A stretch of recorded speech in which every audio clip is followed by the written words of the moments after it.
Hello everyone, welcome to Existential Gamers Live. I'm joined today by the one, the only, the GOAT, Mr. Pants22. Welcome, sir. Hello. Hello. Nice to meet you. Oh, my mic's working this time. 2 days in a row, I forgot to turn on my microphone. Oh, that's not even a, you had yourself on mute for some reason, just straight up mic wasn't on. Yeah, pretty much. Alright, that's Today's episode is sponsored by Free Will. Do you have it? I wonder. You should ask yourself. Lots of people have wondered. And I mentioned that because on the last episode we killed Andrew Ryan, and we found out about the fact that we were pretty much being commanded by Atlas, or aka Frank Fontaine, to just pretty much do what he says by him just saying "Would you kindly." It was like activating phrase, almost like freaking Winter Soldier over here. Manchurian Candidate, the OG. Yep, I'm freaking out of ammo on everything. Happens. Okay, so I think I've just gotten to the point where I just realized I'm not going to be able to make anything work so I can actually watch you. So sometimes you got to give me updates about what's happening in the game. I'm failing cool? I'm failing. That's what I'm. I mean, okay, I can show you the game unless you're playing another game. No. Because like on my phone, it's crappy. It overheats my phone. It sucks. Everything like the stream, I don't have a good way besides just my phone to watch the stream. And then it's not worth it because it'll overheat the shit out of that, and it just makes it. So I mean, Bioshock, even though it is semi-open world, there is straight up setup layouts for the levels, correct? Yeah. Oh my god, this is not happening. Okay, I'm just gonna have to buy stuff. I'm trying to hack a machine in order to get some stuff. Cheaper prices. But I'm just like, I'm failing at this. I'm just gonna buy it for full price. Oh, you just gotta burn through some of those resources. I don't know. Have we talked about the free will thing though at all? No, we haven't. Do you want to discuss that? How do you feel about that? About free will? Mm-hmm. Oh, wow, that is such an interesting concept. And it's why you go back into talking about metaphysics and stuff. Because there are certain, like, metaphysical stuff, if you believe, you can't believe in free will, even though most people want to believe in free will. Because nobody wants to believe their life is just being corralled down a path they have no way of getting off of. Yeah. Which is especially, like, sad for people on shitty lives. Like, well, if I have free will, I have some way to get out of this situation. But if I don't, if I get out of this situation, it has nothing to do with me. Yeah, exactly. That is some horrible shit right there. The funny thing too is the people that do say they have free will, and then like, you know, in a way, it's like half and half, right? There is free will, but at the same time, you are controlled by a lot of variables. But okay, yeah. But you do, in a sense, have free will. Like, you have the ability to change your life. But there are just a lot of things that are very controlling that kind of push you along in a certain direction if you don't bother like, being aware. How many of those could you affect yourself?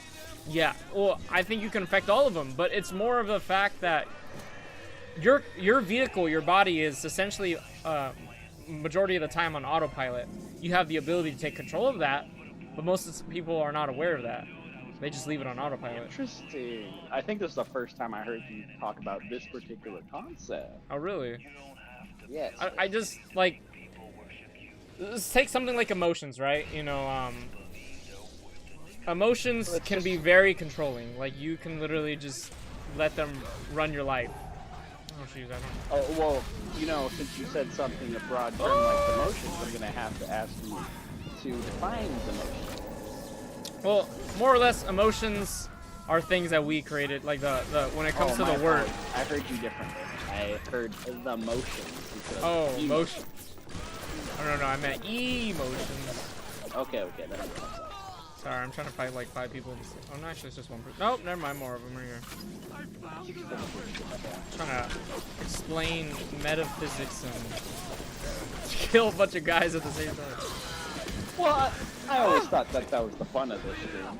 Oh no, exactly. Oh, It's a way to challenge my brain. Yeah, well, I'm just thinking about some of the rooms with the turret stuff and like. Oh, I know. I'm trying to deal with turrets right now. So what would you describe your build as? Because I remember there are certain like, I don't know if it's upgrades you choose or something, but I remember you can like choose your way to go, kind of. That's what this era of gaming was about. Yeah, and it was pretty revolutionary, especially for shooters and stuff like that. Exactly. I would say the first game that did that and why it's so beloved is that slightly older one with the cybernetics. That is killing me that I can't remember the name. They've remastered it a couple times. Deus Ex, Human Revolution. Oh, Deus Ex, yeah. Deuce. That was the Deuces. That was the first one that's like, okay, this is a set level design. There are so many ways for you to go through this, and we're gonna give you the options, and whatever you want to do, you can probably go through it. Some are harder than the others, obviously. But this is a level. This is what you have to do. Go ham. Sorry, Big Daddy just like fucked me up. Wait, do I remember if there were like different types of Big Daddies? There was like the regular Big Daddy, which was terrifying, and then there was another Big Daddy. There's the Rosies and then there's the Bouncers. The Rosies have the gun and the Bouncers have the drill, right? Yeah, the drill. Dude, I remember just setting up the fights for those was so fun. And it was this terrifying thing once they started too. Oh god. Yeah, I was trying to save some ammo and hit him with a wrench. Hit him with that wrench! Okay, I remember there being like a stealth thing for the wrench that I loved, and everyone loves stealth things. Wrench lurker, I think it's called, or wrench something like that, yeah. Yeah. So what are your I forgot how the perk system works, or I don't know if it's a perk system or yeah, the tonics, I think they're called. Yeah, okay. You gotta explain that to me right now. It's been a while since I played it. Yeah, so you have your plasmids, which are the main powers that you can use. Yeah, fire. And then the tonics are the little like mini plasmids that kind of affect your abilities and stuff like that. And there's like 4 different sections, I believe. You have physical tonics. I forget the other 3. Combat tonic, I know is another one. And then I don't remember the other 2. Let me see. Was it a game where you could just buy them all eventually if you grinded an area enough? I believe so. That. Yeah, you could. Yeah, okay. But so the only thing that was stopping you was money. And then there's another one. And Adam. Yeah, Adam. Adam's to get that good stuff. Were you a good boy? Were you a nice boy? I wanted to be a nice boy because everyone wanted me to be the nice boy. Oh my god. I could never, man. Like, even though they're these evil-looking things, the little sisters, I can't do it, bro. I can't do it. I can't kill that little girl. Let me make sure everything's working. It took me the longest time with games with, you know, good and bad choices to finally press the bad choices. And Knights of the Old Republic was the first one I was like, okay, let's try some of the bad choices. Yeah. That's a fun little game. But okay, do you know there's different endings to this game? I think there's only the 2, right? And the flag goes. Yeah, the 2. Flag goes... Good and normal. Okay, everything's good. Sure that's that's a quiet day today. Quite a day? As I said, it's quiet day today. It is Friday, right? Usually Friday's my lowest viewer day. I think everyone's usually busy on Fridays. Everyone's going out and having fun. Yeah, and I'm home doing my thing. Doing your thing. But you enjoy this, right? Oh, hell yeah. Yeah, there you go. This is your little... You get to do this all the time. Yeah, I enjoy it. especially when we get into the conversations and stuff. But I got you. Speaking of conversations, let me get back to the thing. I finally got I finally cleared out everything. Room to breathe. Yeah. Hey, it's Joe. Thank you for subscribing for 3 months, dude. I really do appreciate it. You are an awesome man. I love you. What's up, Joe? Anyway. So we were talking about what are our emotions, right? Did you want me to still give a definition on that, or? Sure, go ahead. I've heard this before, but I still enjoy talking about this. Okay. Let's see if I stay consistent. I probably won't, but so emotions. There's a couple. Depends on where you're trying to come from. But if you think about emotions are just words that we use to describe our feelings, like the way we feel. In a sense, these feelings are just chemicals in our body, you know, being triggered by certain actions and events and thought processes. But at the end of the day, they have a lot of power on us, okay? Like, we have so many words for emotions. Like, if anybody hasn't checked it out, I'd suggest checking it out. The Dictionary of Obscure Sorrows. Such a great YouTube series. And he's releasing a book in November on, like, a whole book of just, like, these abstract words that describe feelings that we have. One of the most popular ones is Sonder, which is the feeling that you suddenly realize everyone is the main character of their story, and that you're a background character to them, but you're also the main character, and they're all background characters in your life as well. So it's just crazy. And that's a specific emotion. It's just like they just they're just like, oh, a lot of people have this feeling, so he decided to make a word for it. And it's crazy. I mean, we humans have some very abstract like things. Like there's another word he made is Veilschmerz, and it's the dread of something you wanted to happen coming to fruition. And you're probably wondering, why would you have dread over something that you want to happen?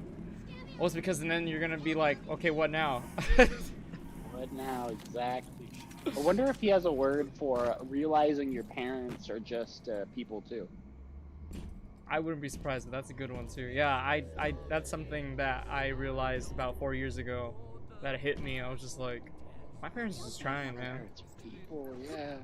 They were just. I was crying the first time. I was crying the first time I had that thought. I was just like, I know, I was drinking with a friend.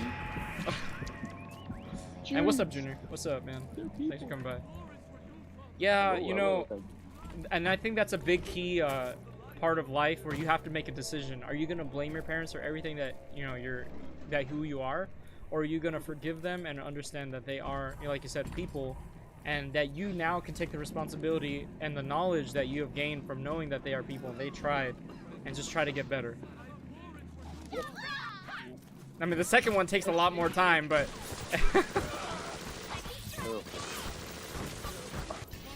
But the one with more adversity is always the one that's more worth it, I say. I'm gonna say to a point on that one. I mean, true. Yeah, true. Because sometimes dragging your hand through just glass has a lot of adversity and has no payoff there. Well, maybe you get a little more used to pain. Yeah.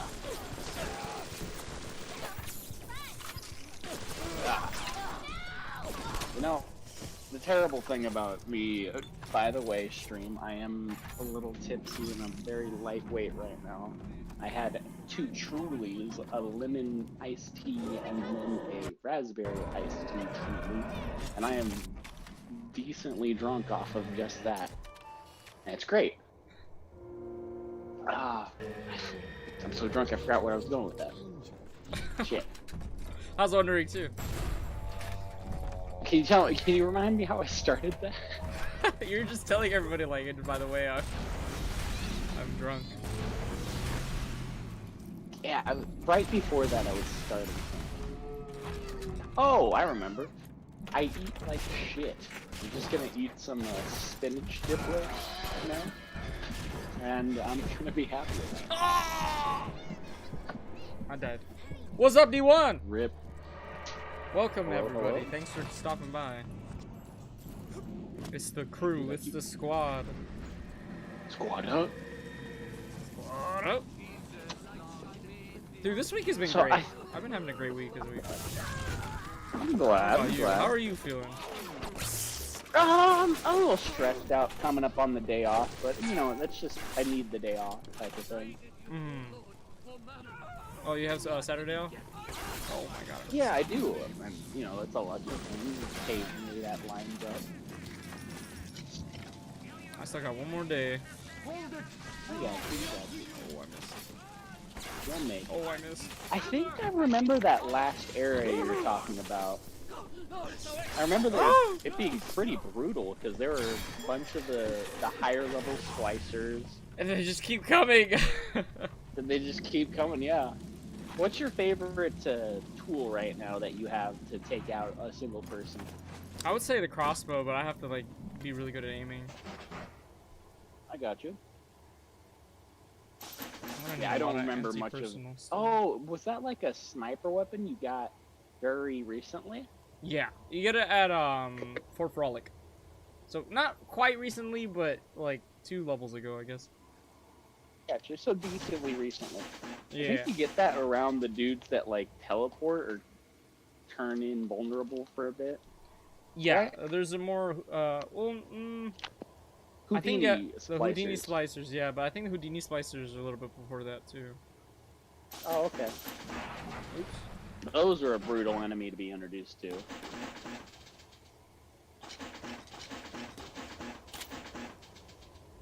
Trying to get some ammo here. Hopefully the chewing isn't too loud. Nah, you're good, man. Alright. Oh, I made too much stuff. Whoops. Is there a crafting thing in that game, or is Yeah. the only way to get... Okay, yeah. I just crafted a bunch of stuff, but I didn't even have room for it. I was just crafting it. Oops. Whoops! Well, I know where to go if I need more. Yeah. But yeah. We keep going off the conversation. We never finish it. I was saying that the emotions. The reason I was bringing up emotions was I was saying that that's like one of the few things that can control you, in a sense where you feel like you don't have free will, but you kind of do. It's just really hard. It's like wrangling a freaking animal and trying to get it to go in the direction you want it. But it's possible. Learn about the Stoics. Oh yeah. And the Stoics are an interesting one. Yeah, interesting philosophy. They believe that you both have free will and determination. I believe, if I remember correctly. They're like, oh yeah, you have complete free will, but you're also like a dog dragged behind a car. Yeah. What was that? Talking about oikos and stuff, which is your ability to ration reason. I also wanted to bring up Plato's World of Forms. You good? Yeah, I died. Rip. Continue though, continue. Well, the World of Forms is the idea that for everything in the world, it's just copying something from the World of Forms, which is the perfect version of it. Yeah. Like, how do we know something's a tree? Because in our mind, we have innate knowledge of the World of Forms, which is the perfect tree, and everything else is just trying to be it. And the only way to reach the perfect tree is by reason. That's Plato. That is believe very... that. I actually wrote something in my book recently too that kind of talks about that, where it's like, don't be afraid of copying, as long as you're synthesizing it into something new. Like, because that's what art is, right? In a sense, it's literally you're observing the world, you're taking in data, and you're chunking it into a new art form. You're putting it into something else. That's why often you'll see. Oh, go ahead. Oh, so, no. Finish that thought. I was just saying that, like, it's pretty much what you're doing, right? You're taking in information, you're absorbing it, and then you're expelling it out as something else. It's almost like a waste product, but of the mind. You know, that's what when you do speeches, when you do art pieces, when you do anything that's like requires the mind to express itself, it's a waste product of the data you've gathered, information, and it's kind of like you absorb something and then it reflects off what you already have inside your mind, and it comes out as a new product. See, I actually believe, not totally different from what you said. I think it's a way of capturing the world around you. I think that's what art is. Oh yeah, and that's pretty much what I'm trying to say too, to be honest. Like, but different, definitely different. I don't know, like it's not completely different concepts we're talking about, but different ways of saying it. Yeah. But, to me, it sounds like the same concept, but I don't know. Maybe I'm just... What in God's I think name? when any Sorry. Did you get gatted down by a Tommy gun fucking splicer? Okay, I remember those guys are annoying. Huh? No, I keep running out of health now, and realizing how bad I am now. Nah, I remember that area killing me a couple times. Yeah, it's pretty hard. I mean, it's the end of the game, so I'm not surprised. Yeah. Oh, dude, there's this, the last, little sister guarding mission. I remember that one being brutal. Like, the very last time you can get Adam. Oh, really? Yeah, you're coming up on it. I just remember it being so brutal. Because the splicers have so much health by now, they're all lead heads. Get the hell down. Get the hell out of here. Man, Bioshock 1 is really good. I'm just thinking about that. What's that? No, it is. You're right. I agree. And we had somebody on here, like, and you know, no, what's the word? Not to like make it sound like I don't, you know, that he's any what's the word? Why can I think of the word for this? No. Not that he's crazy. No malintention or anything like that against this person. Oh, okay. We had somebody not making fun of him. Yeah, we're not like singling him out or anything. We're analyzing his opinion, and I just want to see what you think. He was saying that it was the game is kind of over hyped and a little redundant, like or a little like repetitive and I was thinking about gameplay loop, but then they had mentioned that because we had another person I was watching as well that said the same thing. He was just like, yeah, I kind of agree. I'm watching you play. I'm not really enjoying it. And I'm like, oh, wow. Like, okay, well, I'm sorry that I'm not, bringing the experience of the game out. But, it's definitely something to experience. And I do agree that there are better games out now. Yeah. But I think, like, you gotta realize this is a game that revolutionized it. And maybe it didn't bring too many new concepts to the table, but what it brought to the table was everything blended. I feel bad for saying perfectly, since we're talking about Plato and his world of forms where there are actual perfect objects. Then use a different word. Nearly perfectly. Like, for everything that they had, for all these concepts that they explored, they brought it together to make something that was just never seen before, I want to say. Like, again, not the individual concepts were never seen before, but just how well they blended it all together. My frame's dropping. No, I totally agree on that. It's too dangerous to re-engineer. Like, I think Bioshock 2 is definitely worth the play, too. I don't remember if it was just genuinely better in every way, but I knew it's more of the... I don't want to say more of the same, because it was better than just more of the same, but it was good. It was good on its own, type of thing. So yeah, Bioshock 2, good game. You should play it eventually. Or have you already played it? No, I played all of them. I just haven't finished Infinite. Infinite has... I don't want to talk too much about it. You're playing Bioshock.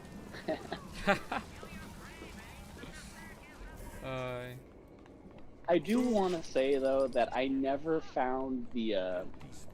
Wait, where's the... Oh, the... Uh-huh. You still there? Mr. Dillon? No, we lost him, everybody. Wait, where did I invent those items that everything went everywhere? Uh-oh. I think we did lose Dillon. It's just me and you guys now. All alone. Oh, let me move him in again. Oh. Never mind. I didn't mean to hurt anyone. Oh my god. Oh, he's dead. Yeah, seriously though, where did I make that ammo? Oh wait, it's down here, I believe. God, they got freaking machines everywhere.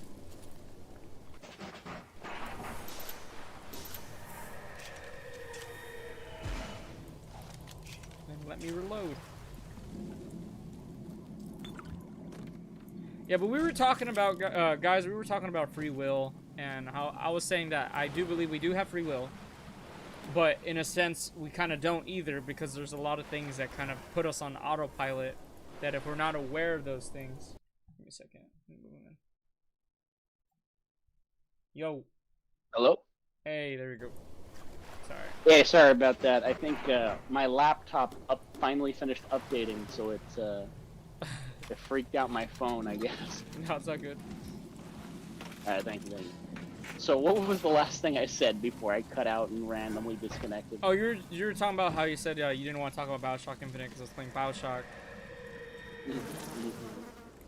And but I would say I never got the want to play through the hardest difficulty on Bioshock Infinite. Oh, really? Why? I liked 1 and 2 way more than Bioshock Infinite.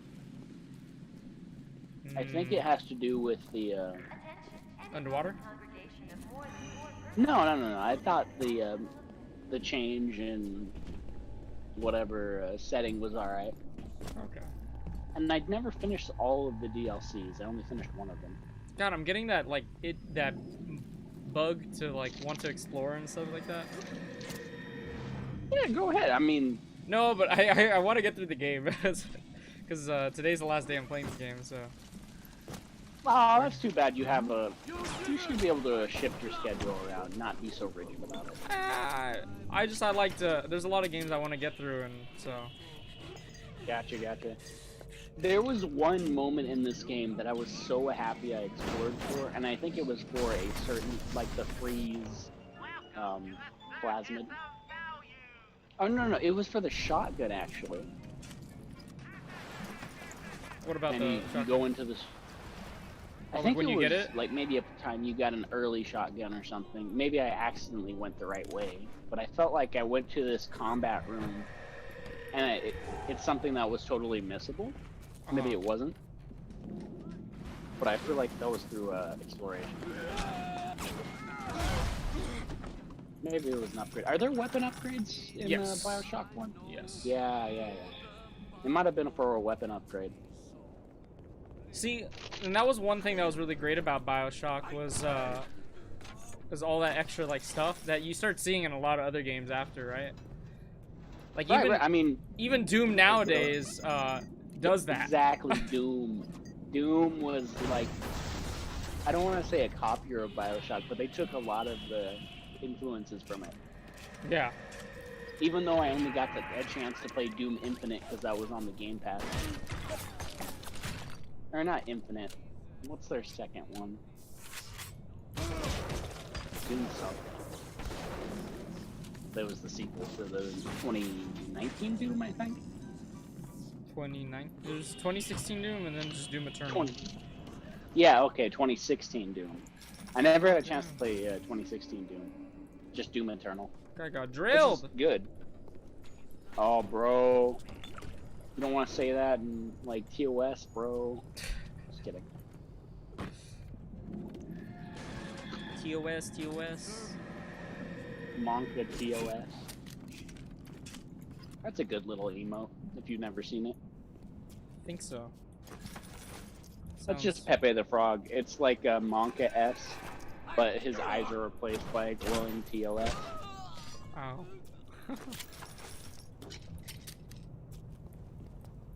Damn. Okay, what am I supposed to be here? I got Medical Expert 3. Oh, thank God. That's a good one. Ooh, what'd you get? Medical Expert 3. Oh, okay, there you go.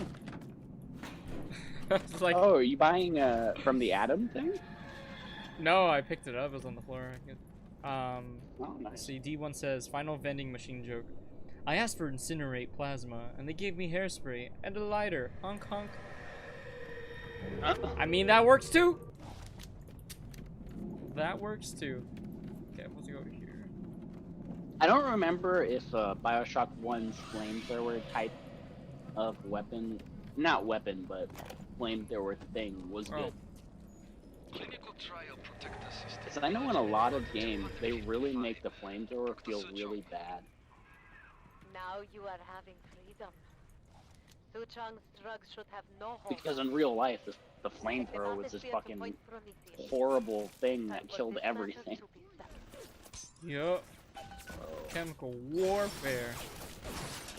That's not even chemical warfare, it just burned the shit out of you.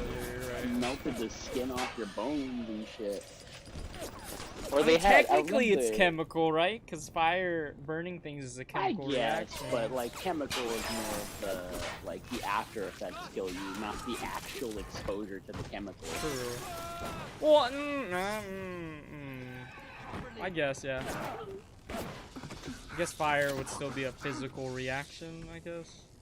I don't know. Yeah, that's very interesting because like fire burning thing is a chemical reaction, while okay, yeah, like true. a bullet going through you is a physical reaction, right? It's a physical change. Fire is a chemical change. Well, I was thinking more of just the heat from the fire, but Yeah, I was well, I was but yeah, also about to talk about what's up? No, I was gonna say I feel like heat would like I mean heat causes chemical reactions. That's what heat does. Yeah, true. It's definitely improves chemical reaction. Improves the rate of chemical reaction. But I don't know, I think people just agree to disagree on that one. The hell just shot? But dude, like the ones where they threw like it was literally just spewing tar that was on fire. That shit was brutal. Oh yeah. I think I saw that on what's it, The Deadliest Warrior. That was a good ass show, by the way. Oh yeah. Inspired me to write a specific, like for one of my stories that I've been writing. I really wanted to use that as a inspiration. Gotcha. Was it a particular fight or the whole idea? Just the whole idea of like the ultimate warriors and stuff like that. I wanted to create a story where like there was this like entity that kind of observed all that, and not just on Earth and everything, but other planets and stuff, and created like imitated those warriors and created these entities that can take hold of another like being, like a pretty much like a symbiote, but it then transforms them into that like warrior, like pretty much. So first when you were talking about it, I thought about like those arena type of things, like Aliens, where it brings everybody of a certain type. I had another one in my head, but it's gone because me drunk. Don't blame it on that. Yeah, true. It's okay to be a little forgetful sometimes. God. What was there was like a popular media thing that talked about Alzheimer's. Oh, there was like a Burn Notice episode. I don't know if you're super into spies and stuff. With the spies? Do you like spies? Yeah, spies. I don't mind that. Well, Burn Notice was this 2000s. It started in 2006, I think. Oh my god. And it was all about this spy named Michael Weston who was burned. He's not a part of the spy anymore. He's trying to find out why he's not a part of the spies anymore. What got him burned, get revenge, try and go back in. It was a great little episode. But Burt Reynolds, you know what Burt Reynolds is? Yes. Yeah, he's kind of a stunt driver in like 90s action movies, or I think 80s action movies is where he starred. So, you know, he's a huge star of that era. And now he's a little older, you know? So they featured him in an episode, and he was an old spy, Michael was a new spy, and for some reason he was getting hunted down, so Michael had to help him out and try and get him under the protection of the U.S. government. But one thing that they covered a lot of was Alzheimer's. Burt Reynolds' character was getting Alzheimer's, and he was like forgetting important codes and shit like that. And so it was a really interesting thing for that show to be talking about, because you know it's catering to like 16-year-old boys like me at the time who was watching that shit. and like, ooh, spies, oh, hot girls on Miami. I don't even want to say it's trashy, because I think it was legitimately a good piece of media. But it was very 2006. You know what I mean? Yeah. Huh. Just that particular style. Whoops, it kind of spilled Takis everywhere. Blue Takis, by the way. You remember how I said I got some blue Takis last time? Yeah, I remember that. Yeah, these things are stale as shit, but you know, they're alright. It's just in a open bag of a quarter full Takis bag, just sitting around. I've had Takis like I once. try not to eat so shittily as Takis, but occasionally I'll let myself do it. Usually when I'm drunk.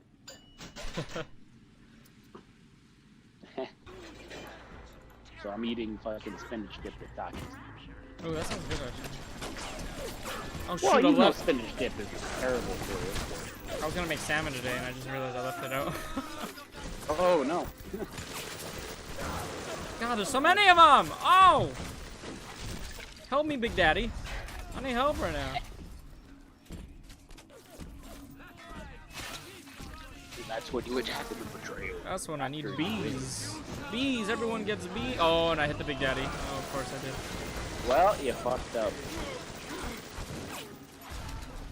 You know, this entire time I've been, like, when I first started and said, like, the eye emoji saying, like, that you needed somebody, Uh-huh. I was, like, alright, I'll play Civilization 5. And now I've been staring at my computer screen for probably about an hour and 30 minutes. Sometimes Oh, just not have those enough. moments. Probably 45 minutes. Oh, shoot. I'm out here. Freeze!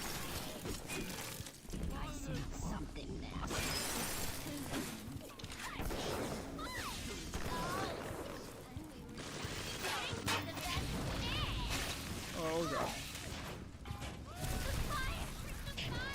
I gotta get out of here. Oh.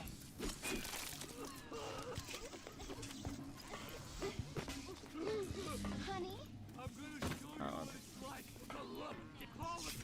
god. I need to go get that ammo. Woo-wee! You out of that big place next to Fontaine Industries? I don't know if it's Fontaine I'm at, I Industries, think Olympus Heights is this place called, I think? Yeah. I think that's what it's called. It's the apartment area. Yeah, that was a cool one.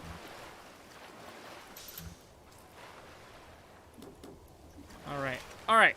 Sorry about that. So, did you have anything else to go off of the free will thing, or are we done with that conversation? Or are we wrapping that up in a little bow? Because I feel like we didn't really get too much into that. We didn't get into it. Oh my god, my So friend. what about...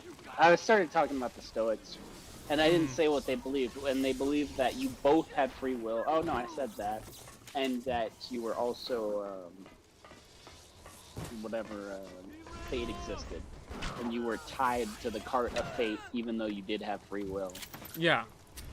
And that sounds very similar. Like, and we did say that too, right? It sounds pretty similar to each other. Just explained in two different ways. Yeah, okay, that's where we're at. That's where we left going off on a tangent. Yeah.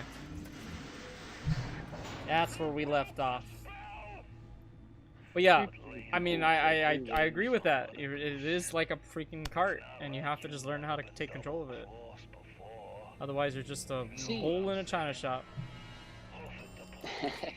At that point, though, are you really, is it really free will? Because even though you're a dog yapping around and getting to choose, you're being pulled along by the cart of fate. So, no matter what, you're going to end up at the same place. So it's really not even belief in free will, it's belief in faith. It's a belief in faith? Yeah, fate. Oh, fate. No, I don't think it's that either. I think it really is, like, in a sense, free will. It's just that it depends where you drive that cart. The cart's gonna keep going. That part of the free will is non-existent. Time, life, is going to keep dragging you along until the day you die, okay? And it's up to you whether you want to be willing to go with that part of life. That part you don't have free will on. Either you go willing or you die. Even if you commit suicide and everything, life is still going on without you. So in that sense, you don't have really free will. You just have the free will to decide whether you want to go forward or not. Either way, life is going to continue without you. But so if we were continuing with the dog reference, it would be if you sat down. Yeah. And it got fucking choked the fuck out because it was a cart moving. Pretty much. Like, the cart will run you over to kill you. I like, by the way, I told you philosophize this. Stephen West, I like his little, what he uses to explain stuff. Mm. The only thing about it is,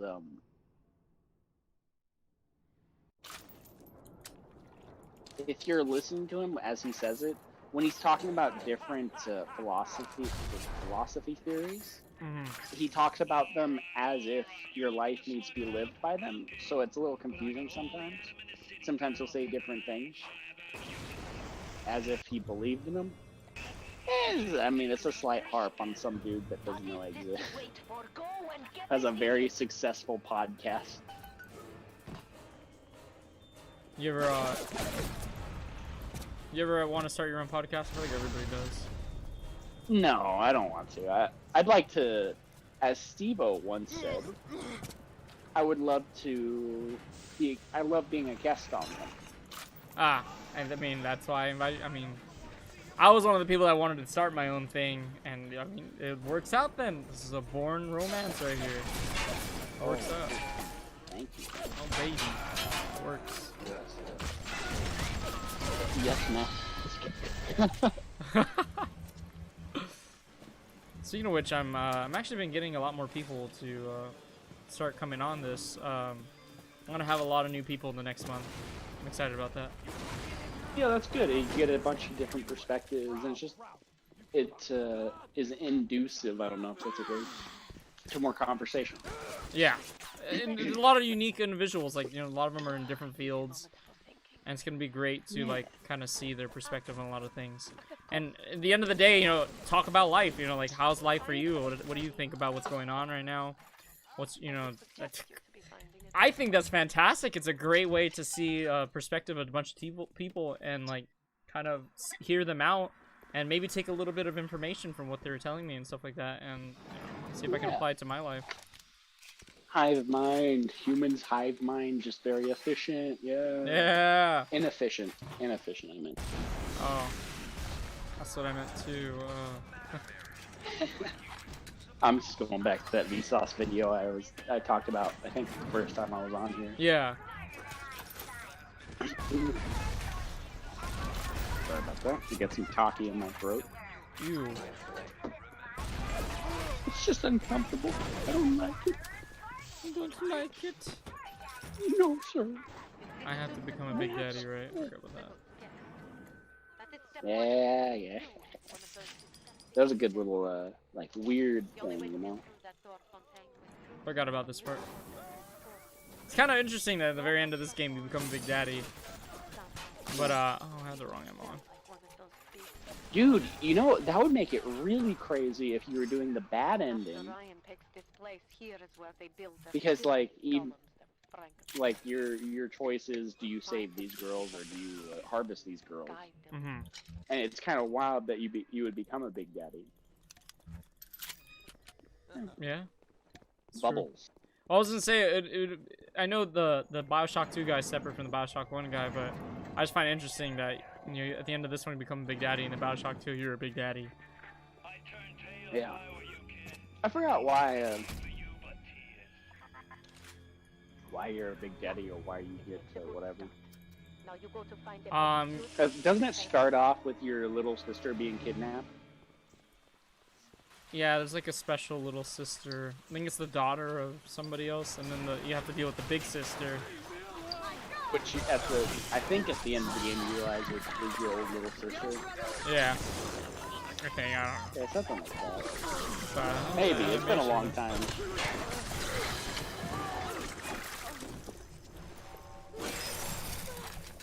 You know what's great about Bioshock 2?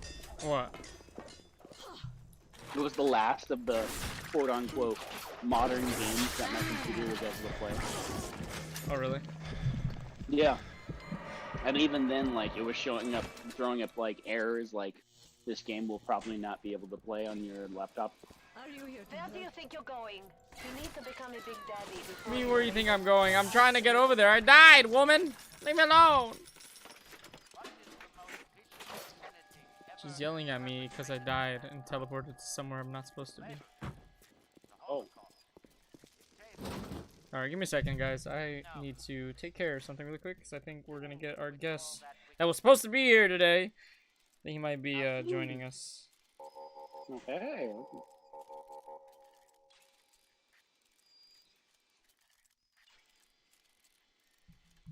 Alright, I'm just waiting for him. He said he's logging in right now. Yeah.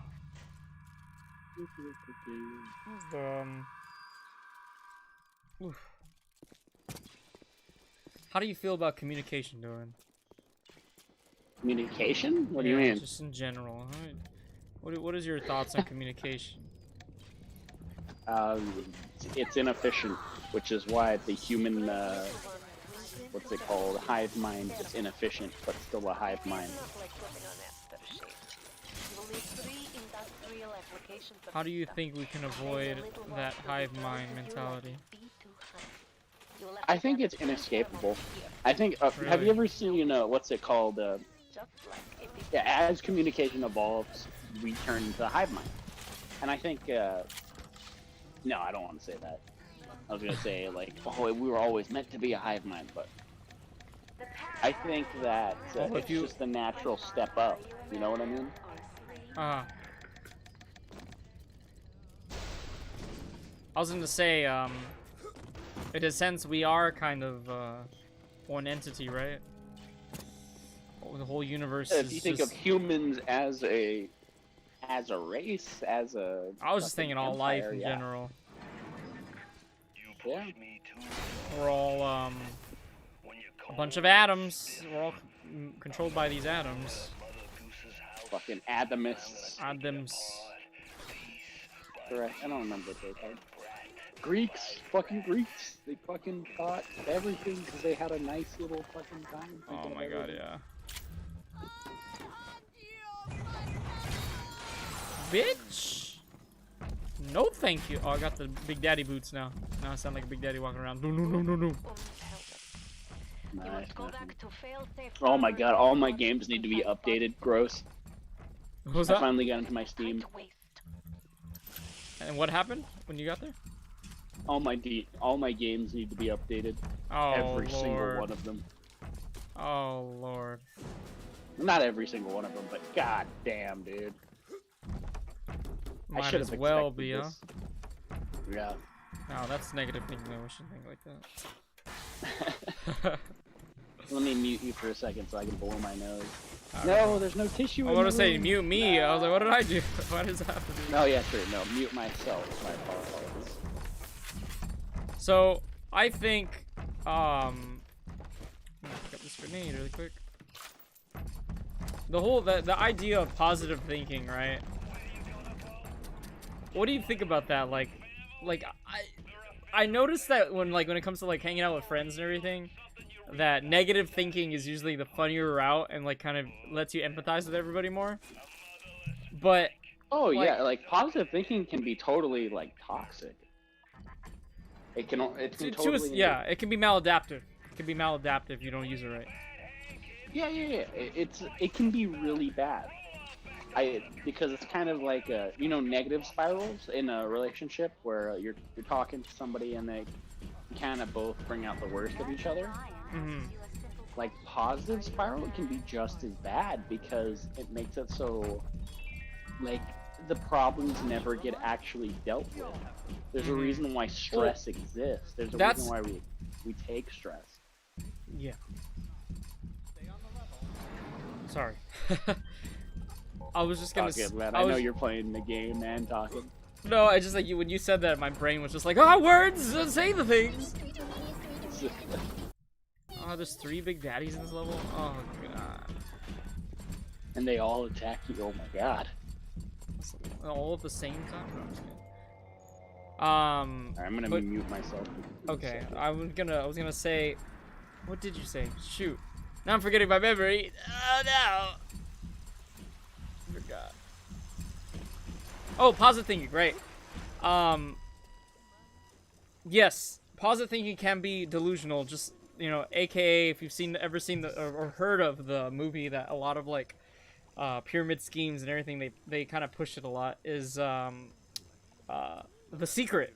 I feel like that's, like, the negative side of positive thinking, but, I mean, in a sense, there can be I fucking hate that book. Yes, I know, much. I don't like it either. Okay, give me a second, let me, I know exactly what you're talking about. God damn it. Yeah, so you have something like The Secret, which I think is very maladaptive because it's literally it's one part of the positive thinking which can be helpful, which is visualization. Sure. Visualization is very important because it kind of guides you. But if there's no action after visualization, then, you know, you can't just sit there and wish all day that things are going to be good when you don't do anything about it. Like, nothing's going to happen. If you were a believer of The Secret, you would think differently. Yeah, and so I do believe in, like, visualization is very important. It's like, oh, I see myself being there, whatever I want to be, you know, I don't know. You see how the goal could possibly come about type of thing. Because if you so start visualizing, just an unreachable thing. Yeah, because either way you're gonna visualize. That's just the way our human brain works. We think about something, we start visualizing it because that's what helps us accomplish goals. That's what helps us avoid fear ahead of time. We're not like animals where we just wait until the thing appears and we react. No, we do ahead of time. We're not like we have oikos. Yeah, like as the Greeks called it. What is it called? Oikos. Oikos? I believe that's what they called it. Yeah. I'll have to look it up. This is a kind of a new concept for me. Alright, go ahead and do that really quick. I'm gonna help my friend really quick get in here. Oh, sounds good. Sounds good.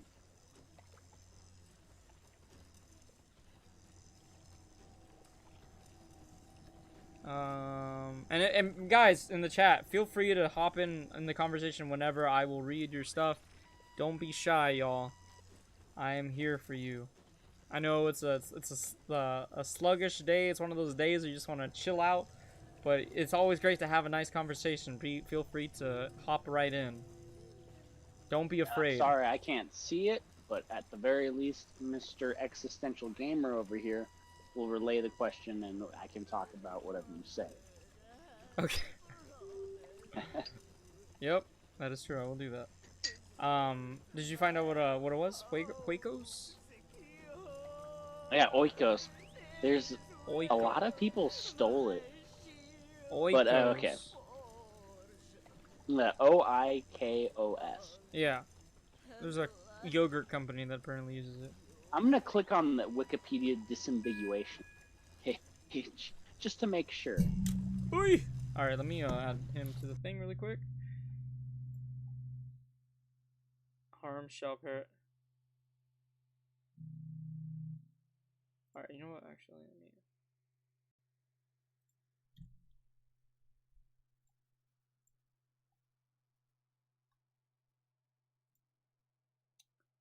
Copy.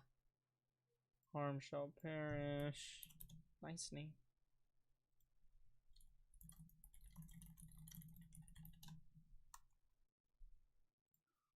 Let's see if he'll join her now. And I send him a message.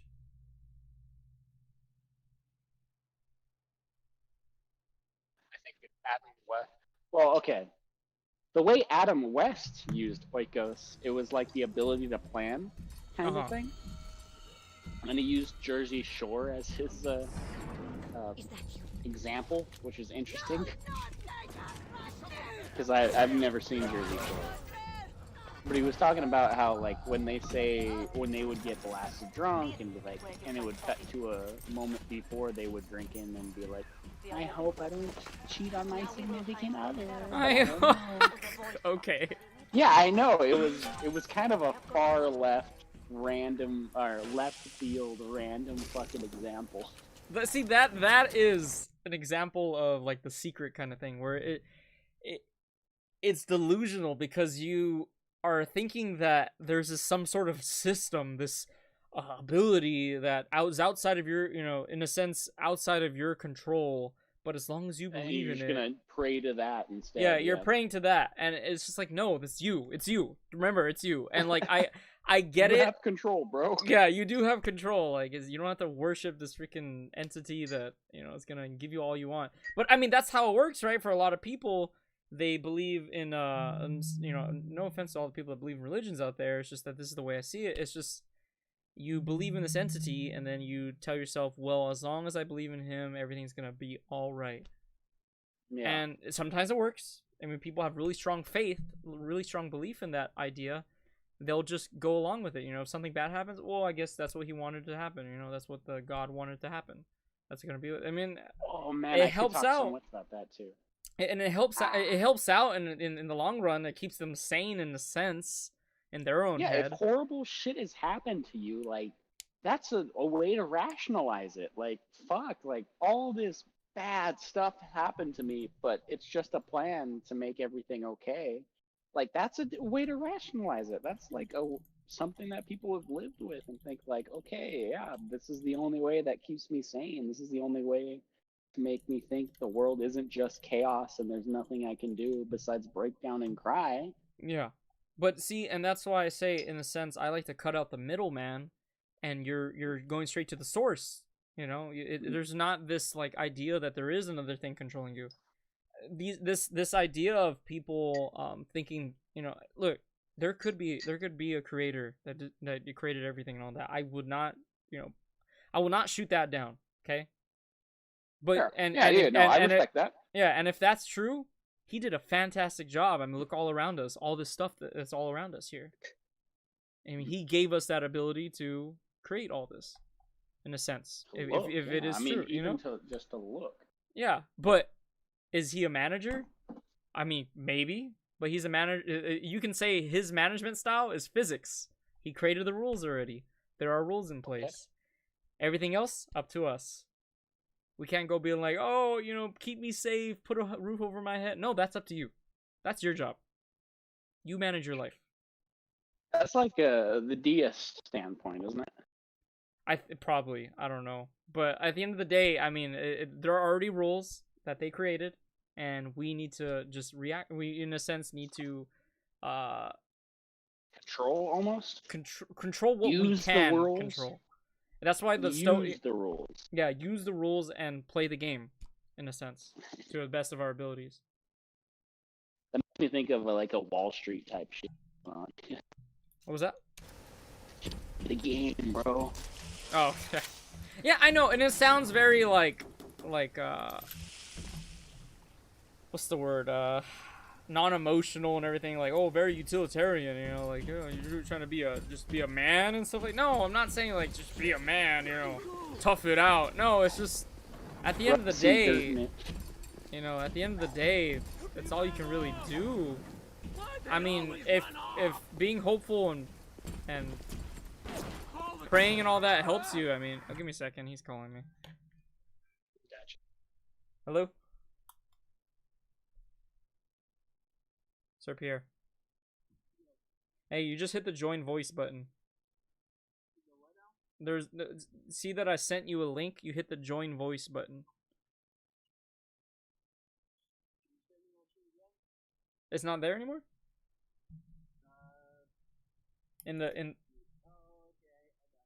Okay.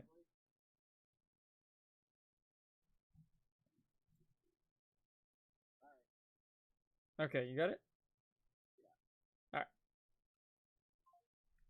Alright. I think he's good. We'll see right now. Hopefully. Okay. Yeah. Cool. There's a game I don't think you played before called Fear and Hunger. I think it'd be worthwhile to check. Yeah, worthwhile to check out, I think, for you. Depending on how attached you get to your video game characters that you play. Oh. Yeah. Not too attached. I tend to separate myself. Like, when I played Life is Strange, like, the whole time I was like, this character's toxic. I don't care if I have a loving relationship with this person. Like, nah, man. She gotta go. Okay, I got you. That's funny. It's a little indie game that's extremely on the dark side. Oh, really? Pretty All right, I difficult think too. Like I was playing through it and having trouble. Send that to me in Discord. I would love to check it out. Yeah. Start messing with these Has things. all like what's it called? Like its gods are pretty fucked up type of shit. Yeah, that whole thing too, or like what? Okay, let me see. Okay, let me do something really quick because I think it's not giving him permission to join that. So I'm gonna send it. Try this one. Then I'll move him in here. What's I saying? Yeah, the whole idea of like gods, like you know how like we say like in a lot of religions they say, you know, God is loving, God is forgiving, and all this stuff. Yeah. Again, it's that like cut out the middleman. Why can't you love yourself? Why can't you forgive yourself? Why do you need this separate entity? Because they think that it's this narcissism, right? They think that, you know, if they do it to themselves, you know, that they can just do it at any time. I can go kill somebody, be like, well, as long as I forgive myself and I love myself. People do that anyways with God. They'll be like, oh, I'm gonna go, you know, go confess my sins after cheating on my girlfriend and doing all this crazy stuff, you know. Wait a second.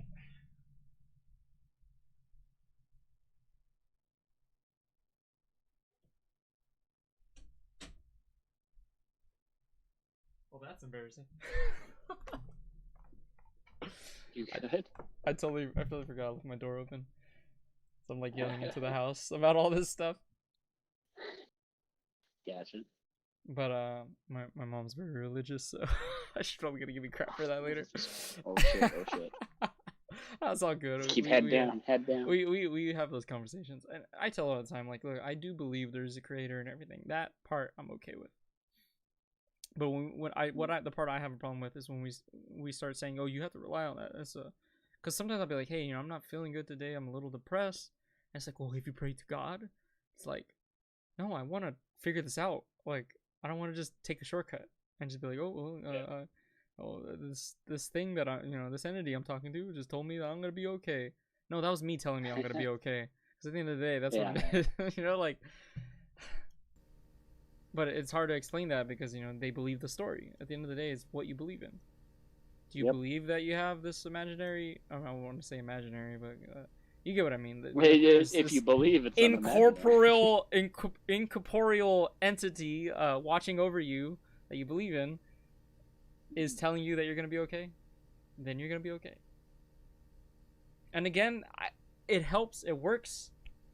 It's not necessarily maladaptive because it's not really hurting anybody until you start telling everybody else that they need to do the same thing. And that's where it becomes maladaptive because it's like you're not really helping anybody if you're just telling them they need to do the same thing you're doing. Because everybody's different.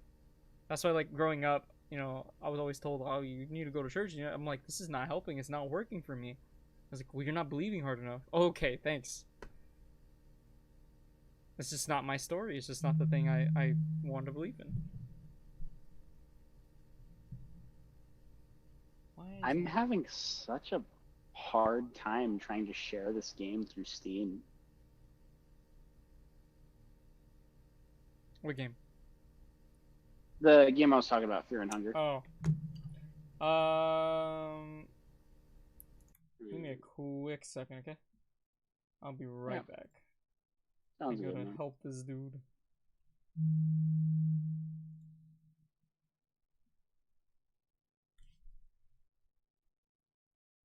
Hey.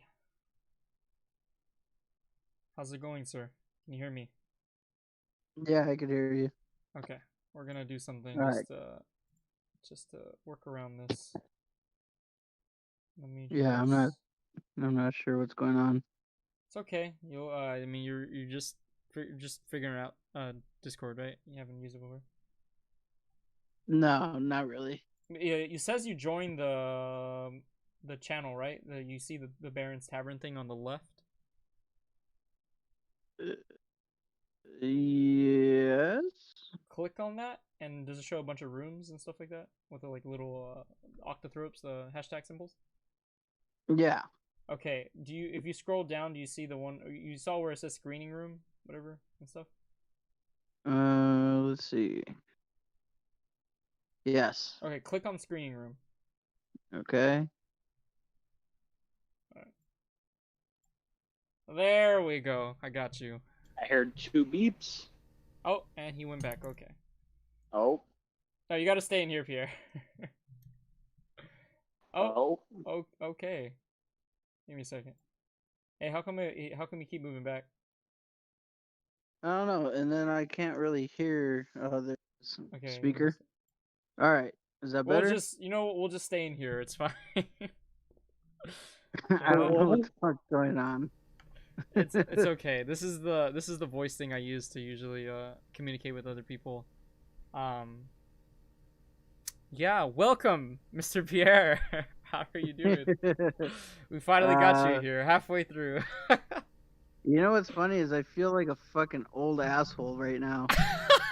Oh. What a boomer. Like, how does this Discord thing work, youngin? Oh my god. Happens, bro. Yeah, my old brittle bones don't fucking function right now. Oh, you said you're moving, right? Function. Has that been affecting you? Yeah. Yeah. Every day. You know, I would stream the game to you, but I don't want to overwhelm you already after what you've gone through. Well, I mean, like, it was just shitty because one, I was playing.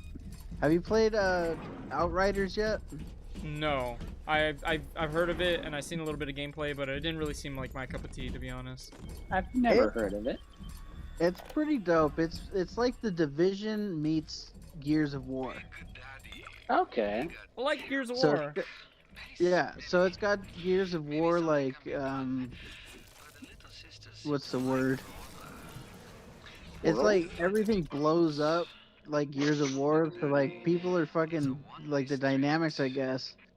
So there's a lot of blood and gore, but the Division in the way that like you could collect things and like upgrade your armor and all that stuff. Have you ever played what's it called? Borderlands. Yeah, it's kind of like Borderlands. I do not like Borderlands. Yeah. You didn't like Borderlands? Interesting. That's. Are you saying that just to be cool? Or... No, I really just didn't enjoy it. I don't know why. Like, I always tell people too. Like, I'm sorry. I just. Interesting. You're one of those people that don't like diamonds, right? Yeah. Like, I don't fancy diamonds. They're just objects. I'd rather have the children that die for them instead. Oh jeez, that went brutal quick. God, blood diamonds are horrible. Ah! Ah! Oh, we killed each other. Wow. Okay. Oh no, he lived. This piece of shit. Anyways, hi. So Pierre, how are you doing today? How are you feeling? Besides, like an old person. I feel good. I feel wonderful. I feel John. I feel spry. I feel limber-ish. Yeah, I feel like a young like child dancing. again. Feel like dancing. Dancing. You're so pretty and witty. I'm so pretty. So we were actually discussing about religion right before you joined. It always comes back. It always comes back to religion. Oh, that's good. That's a good one. What were we saying though, Dylan? Do you remember? I have no idea. Oh, no, we're talking about the middleman thing, like how I was saying that like a lot of the things that people believe in when it comes to religion, what it gives them, the hope, the faith, and all that stuff, that you can technically cut out the middleman and get that straight from the source, but you have to have a strong sense of character and values and morals that really hold you accountable and impeccable with everything you do and say.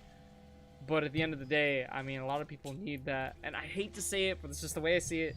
that crutch in a sense. They need that thing that middleman. That thing, Yeah, like, oh, but let me go also talk to them. look at it this way: those morals and values come from religion. I mean, not I'm necessarily. not trying to gang up on you here. I mean, because They came from people. They came from people, though. You know, somebody eventually was just like, "Yo, we should not kill people. That's not really helping us as a society." Damn, everyone killing each other's bad. In a sense. Sometimes I wish people I are need to good. leave both though. Because I don't know, like, at the end of the day, do I need to be like, oh, hey, you should not kill people because then you'll go to hell? No, it's like, hey, you should probably not kill people because, one, you wouldn't like to die, right? And also, like, if it's not really helping anybody except just you for a stupid reason, and you just to kind of apply the critical thinking of like, should you really do that? Is that really helping you, or are you just kind of cathartically getting out some frustration and ending up taking a life? Yeah, but also there's people that don't have that sense. Yeah, you know? and that's why we have to teach people that. We have to, as a society, Some push that. people literally can't learn that. Some people have like Asperger's and can't learn that sort of empathy. Okay, look, I know a lot of people with Asperger's. However, I know a lot of people with Asperger's. the percentage of people with Asperger's and the percentage of people that are doing these things, they don't match. Well, if you look at most serial killers and most murderers and most criminals in general, a lot of them have some sort of deficient, some yeah, and there's sort of cerebral That's an deficiency. interesting take, actually. I've never heard that take. Okay, and even if that is true, there is a way to work around that.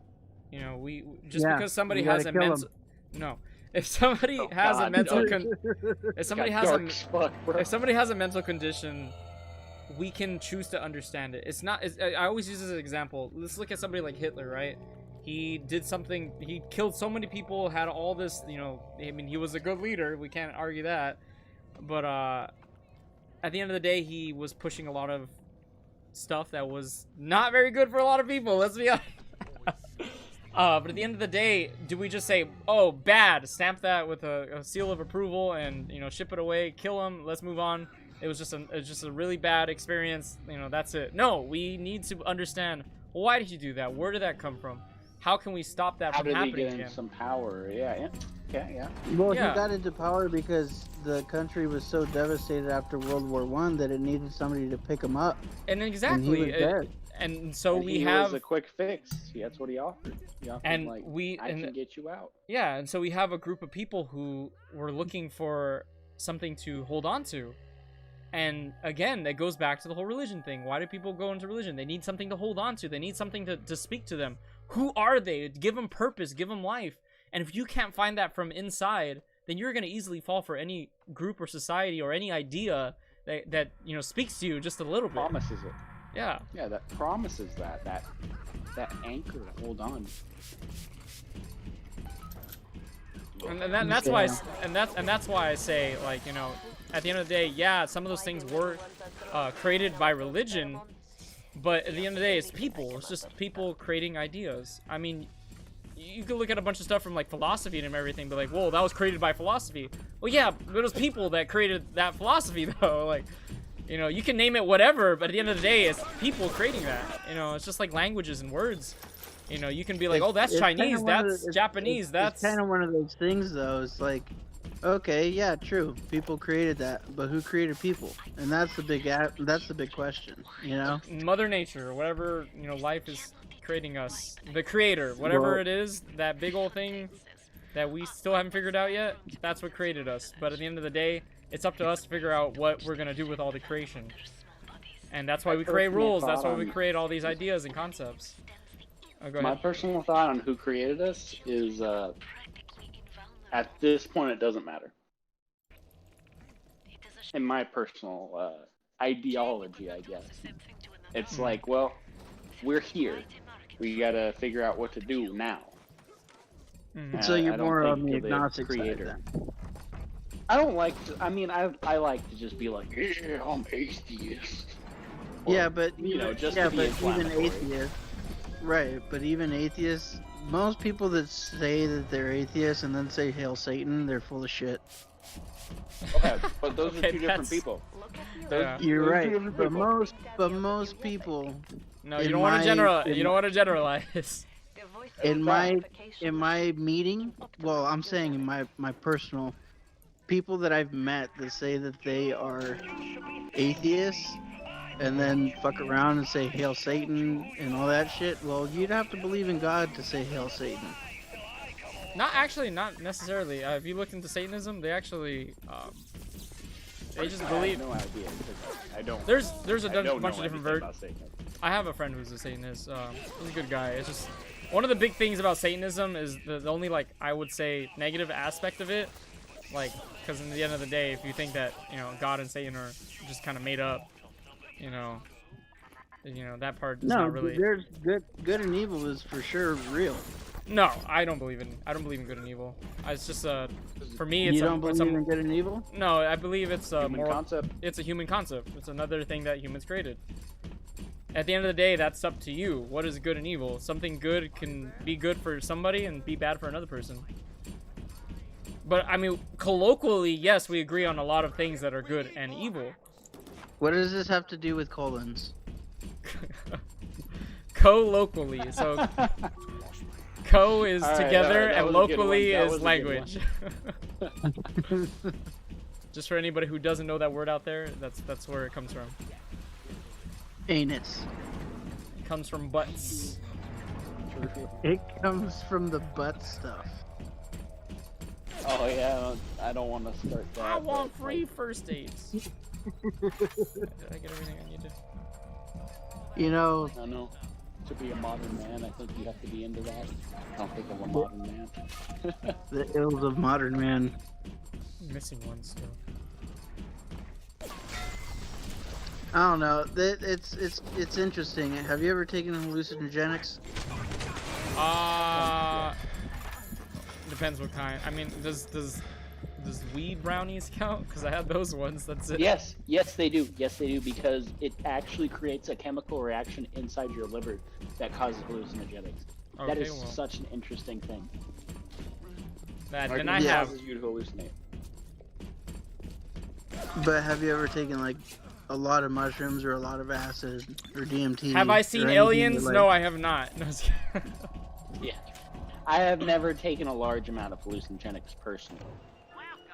It definitely gets you to question a lot of things. I imagine, yeah. Oh, dude, You know. do you follow Steve-O? Pierre? That's your name? Yeah, Steve-O. Who? Like Steve-O, the guy? The Jackass fucking guy. Yeah, Jackass the guy? Jackass dude. Yeah. Yeah. He has some interesting shit to say about what he believes, because he saw shit and all kinds of shit while he was on camera, and you know the shit that he was talking about was in camera and he saw nothing. But he has an interesting way that he thinks about it, which is like, even though like maybe in this physical dimension it didn't happen, something had to have reached out to him to have seen it. Which is, I don't fully believe, but it's an interesting thought. Well, I mean, you also have to look at it this way. Humans see only a certain spectrum of light, so who's to say that there aren't alternative beings in a different spectrum of light that we can't perceive? Yeah, just right in front of us. Yeah, possible. Because if you look at plants, for instance, plants and trees, they're green because that's the perception of light that they receive. They reflect. They perceive They reflect off of it. that Yeah, green. You know, they get that green light. Dogs, they see in fucking predator vision. Hey, do you watch Castlevania, the Netflix series? No. There's a funny little scene where he describes why vampires are afraid of crosses, and it's because their vision is predator vision, and the complex geometric shapes mess with them. It's just a little tiny aside kind of thing that's entertaining. Yeah. I do remember that. All right, you know what? I have yeah, some. I mean, Oh, go ahead. Sorry. Oh. like when you're on a lot of hallucinogenics, you definitely see a lot of crazy shit that you obviously know is not real in your everyday life, you know? But at the same time, your brain perceives it as real. So perception is reality. So when you're fucked up like that, that's your current state of reality. So there's some people that live that way. So that's their current state of reality at all times. Oh. On a trip, never came back. Or just some people that just that's their brain waves. They don't have the regular function that most people do. Interesting. You know? So that's why certain people in history have claimed to see, you know, oh, this is what God said. Or I hear voices that say, you know, you should do this, you should do that. I think that's where that shit comes from. I wouldn't be surprised. I wouldn't be surprised. Because I have a grandmother who's schizophrenic, and I used to live with her for a bit, but I used to live with her as an adult for a bit, and definitely interesting shit to hear. Like, she would wake me up, Dylan, there's shadow people in the yard. They're everywhere. They're climbing on walls and shit. And you know, it's like I would go out there, but okay, grandma. Be like, okay, I don't think they're here anymore. I think they went away. You know, help her get back to sleep. Yeah. And it's just interesting to see like different, I don't want to say delusions to dismiss it, but different people's visions they match up. Shadow people is something that so many people have talked about, so many people have seen. So you'll hear a lot of very similar descriptions of them. Well, to be fair, they are shadow people, which is, you know, yeah, kind of even with like sleep paralysis, a lot of people have that sleep paralysis demon, you know. Okay, yeah, I've heard about that. But Yeah, that's literally that shit's not fun. Yeah. I've definitely had multiple encounters with that shit. But what that is it's your body, your brain is awake at all times. Your eyes can open up, but when your body's in a sleep, in like literally REM, paralyzed. Literally you're paralyzed. With the chemicals in you your brain. cannot move. So that's where you get that shit. Because it's like, well, fuck, your brain is perceiving that you're sleeping, so you're still seeing shit in your sleep state, you know, but your brain is active and your eyes are open, you just can't move. And that's why most people feel like, oh shit, something's holding you down. Yeah, yourself.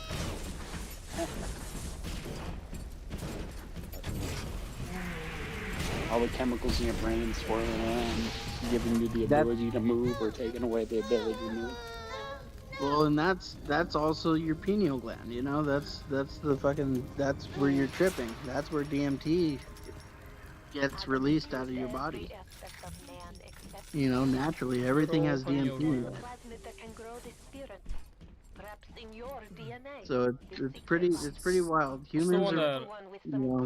Humans get to trip every night. If we don't trip, we go insane. That's why we have to go to sleep. Because every night you get free drugs. Oh, the way that works too is it's your prefrontal cortex shutting down, because that's kind of like the manager of all your thoughts and everything. So when you're dreaming, it's pretty much all your thoughts and emotions and stuff like that kind of running rampant without that prefrontal cortex being activated.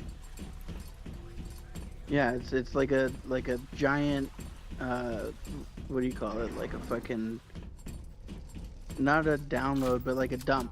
Like you're just dumping all the fucking information for the day. I like the analogy where they say that pretty much the prefrontal cortex is like the warden of a like crazy prison, and when you go to sleep, the warden pretty much like opens up all the gates and says, "All right, y'all free to run around the premises," and it just gets crazy. Yeah. Hold up, what happened to you on? All right. Well, that was a great conversation. Enjoy that, guys. Really do. I wanted to actually talk about some specific things with you, Pierre, because you are my original guest to be here, and I wanted to talk about the music industry, because I know you've had a lot of experience with it. You were in a band, right? That's dope, bro. That's really dope. Yeah, I've been in a few different bands over the last few years. I just want to know, like, well, what are some things you might want to like talk about that, like what? Well, yeah, anything. That's fine. Well, you know, most people think that a band is, oh, that's so much fun. Yeah, it's fun, but if you're trying to make a living out of it, it's not fun. It's a lot of work. It's a lot of struggle. And you either fucking gear it out, you know, or eventually you got to get real. You know, it's not really a game. You got to either do it correctly or don't do it. You know, it's that not. That sounds brutal, dude. That really sounds brutal. It's not. Well, here's the thing. Everybody always would be like, oh, you know, you're on tour, or you're doing something with music, or you're doing this, or you're doing that. How do I do it? And it's like, well, here's the thing. If you wanted to do it, you'd be fucking doing it. It goes back to the concept that I've been talking about like the past 2 weeks. It's just like that's what kind of led to the whole religion talk, was just like the idea of having that faith in it, that belief. But like you said, like you would already be doing it. It would be a part of your identity, right? It would be a part of your character. This is who you are. You're a musician. You're, you know, in a band. You're doing it. So like you don't just fuck around and be like, oh, I just, you know, I like to play a couple instruments, you know. Me and my friends decided to play a couple songs. Like, are you, are you booking shows? Are you playing every day? Are you practicing, right? Like all that work you have to put in. Like, are you doing the work? At the end of the day, that's what it is. Well, and that's the thing too. Is like when I first started playing guitar, I was, you know, junior high, like where I started taking it kind of serious, and then high school where I would just play every day. Mm-hmm. But you know, that's where I started practicing. That's where I started learning all this stuff. And then I just started learning, you know, how to play stuff by ear and just figuring stuff out, you know. But it's not just that. Like, if you want to do it, it doesn't even matter if it's music or video games or whatever industry you want to get in. You have to understand that you have to put yourself in the places that you want to be. Yeah. So, you know, like for me, for instance, I wanted to be friends with some of my favorite bands. Well, how do you do that if you don't go to their shows?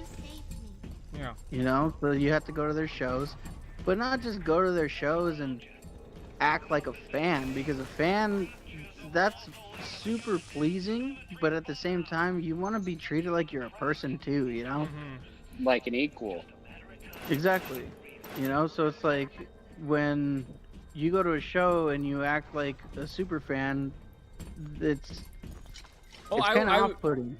I would argue you don't even want to be treated like an equal. You just want to be treated as somebody who's willing to be a part of this like journey, I guess, in a sense. Like, because in a sense, you're trying to get them to be your mentor, right? Like, you want to have that kind of a close relationship where you can learn from them, right? And gain more experience. Well, not even necessarily that, because, you know, that also puts people off. Like, oh, I only want to be friends with you so I can learn how to do shit and then eventually take your job, you know? No, yeah, it's more weird, of the relationship building. Limbo. That's the thing, you know, like for me, I never wanted to do or take anybody's job or do I just wanted to be there. Mm-hmm. You know, and I've been around it so long, like even with my dad, he has a 1940s swing band, you know, it's a 16-piece swing band he's had since I was a kid. So I've been around music and musicians my whole life. So it doesn't faze me. 16 pieces is insane though. Holy, like 16 different people? Yeah. Damn. Yeah, it's all right. And, I just want to put you that know, yeah, they've been around for a long time, and you know, they've been bankrolled to go to Guam, and like 16 people to fly to Guam with all their equipment. Oh. Like, yeah, I mean, my dad's had his tour bus since I was like 8 years old. You know, I grew up around this shit. So like whenever I meet bands, it doesn't phase me. Like, oh my god, this person, like that's cool. You're fucking so and so. You know, I don't really care about that. I care about like what kind of cool conversation could I get out of this. You know, like what what kind of camaraderie. You know, like it's crazy to me the fact that like in high school I used to watch a lot of behind the scenes documentaries or like behind the scenes stuff on a lot of these band DVDs that I would buy and think to myself like I could be friends with these people and you know what 15 years later I am, but it's because I put myself there, you know. Can you name drop? Sorry to interrupt you. Can you name drop? You want to name drop? I mean, if it here's the thing with me, name dropping it doesn't mean like anything, only because it's like who I might think is famous or popular. Some people would be like, "Who the fuck is that?" I got you, but it's still like a little minor flex you can throw in there, even if they're not super mainstream. You'd be like, "Yeah, I know this person." That's... I mean, for me personally, I was always really fond of a band called the Red Chord from Massachusetts. The Red Chord was like one of the heaviest bands that I used to listen to back in the day, you know, and I got to befriend all those guys because I got to tour with them, you know. There's a lot of bands that I got to tour with that I used to listen to, and it's wild. I mean, for me personally, going from being a fan to like creating a street team for my favorite band, and then from meeting them based off of that, you know, and then I don't know. It's really hard to say how it all started, you know. It's been a long time, but that's kind of how it went, you know. Like I was a fan, and then I just always showed up at their shows. That's just kind of how it went.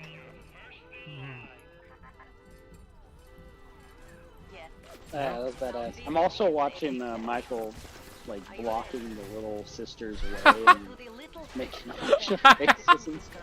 It was pretty entertaining. Yeah. Sorry. I mean, there's been a lot. Like I wanted to work in venues when I was, you know, out of high school, but nobody would give me that opportunity. And then once I started touring with bands, once I got home, then people were like, okay, well you tour, so you obviously know what's up. So we'll you're a veteran. You know how the way works. You know how to work a crowd. You know how to do all this shit that they didn't expect you to know how to do. That's cool, man. I'm glad you had that. That's awesome. Yeah, it's pretty wild, you know. But here's a red dude.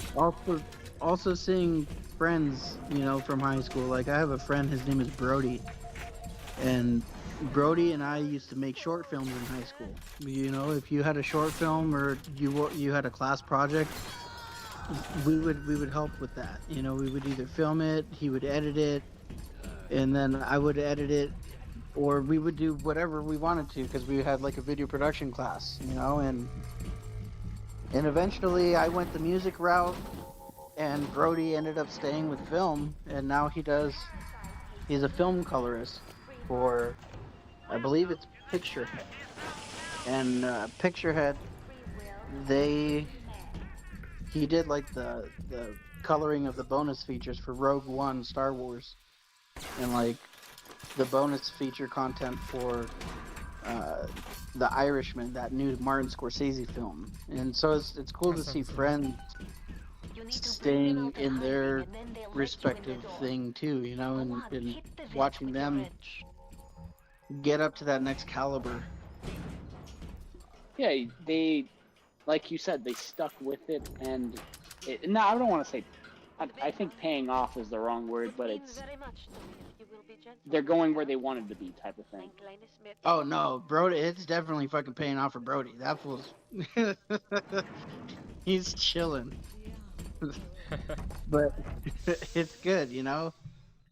I'm super stoked that that it is paying off for him, you know. But like even for him, he started out on small productions, coloring, you know, independent films, and then one thing led to another, and now he's doing big stuff, you know. So Mm. that's just kind of how it goes. If you stick with it long enough, if you put yourself in the positions that you want to be, if you hang out in the bigger echelon circles, I mean, if you think about it, you might be a little guy in that big circle, but if you run in that circle long enough, you're a part of that circle. Yeah, no, I totally agree with that. It's not about just putting in hard work. It's just, you know, It's about showing face. yeah. You know, how is anybody ever going to know who you are if you never show up? Yeah. So that's kind of where it is with anything, you know. You just got to kind of do it.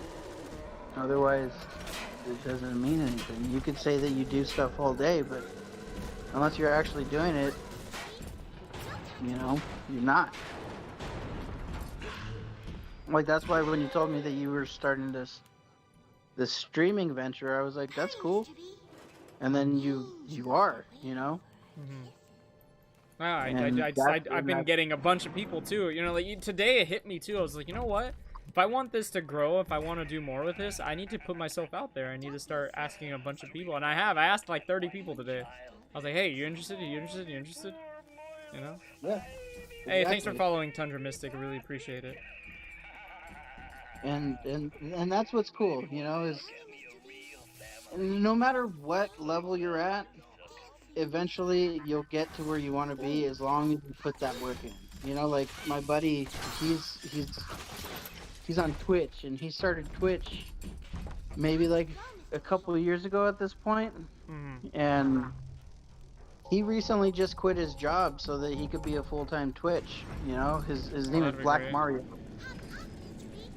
Oh, but yeah, Black the one Mario. you're talking about. He I mean, you know, he had to make that jump, you know, and that's what's scary is being a Twitch streamer or YouTube guy or any of these things nowadays is a lot like being a musician. Like, most people are going to say you're never going to make it, Mm-hmm. but even if they say that, you just got to fucking jump both feet in, you know, and hopefully it works out.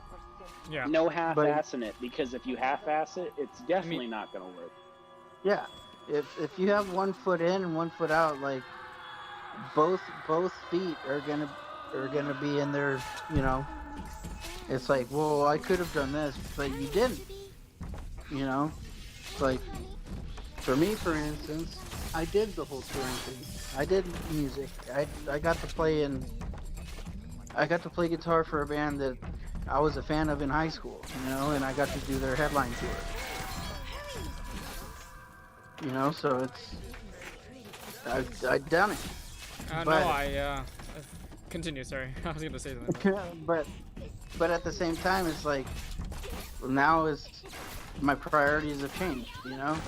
Like, I've done all that, I had my fun, but now I have my family, and this is what I want to focus on, you know? I'll still obviously be doing music, but I'm not gonna leave for 3 months on end, or 4 months, or 6 months, or whatever, for, you know, $14 a day. Yeah. You know, it's got to make sense now. Well, not to mention the whole COVID thing fucking stopped everything in the music industry. Besides recorded shit. Which is it was bad. Fucking shit. Yeah. But shit's like, starting to open up again.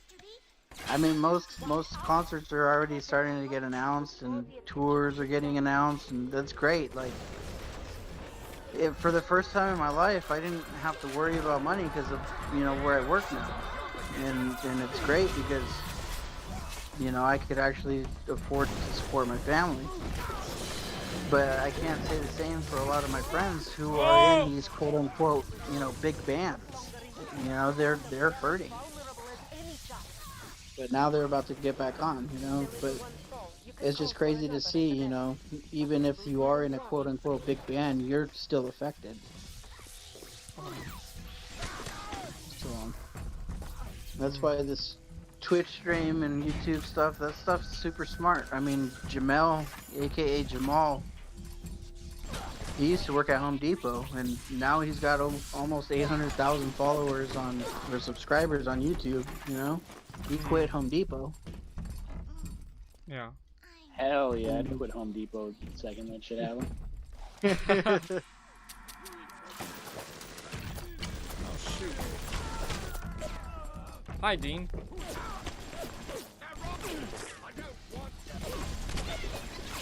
We expect to have more people join. Alright, let's get it. Just be a fucking party. Oh shoot! I had myself on push to talk. I was trying to say something. Hey, what's up, guys? What's up?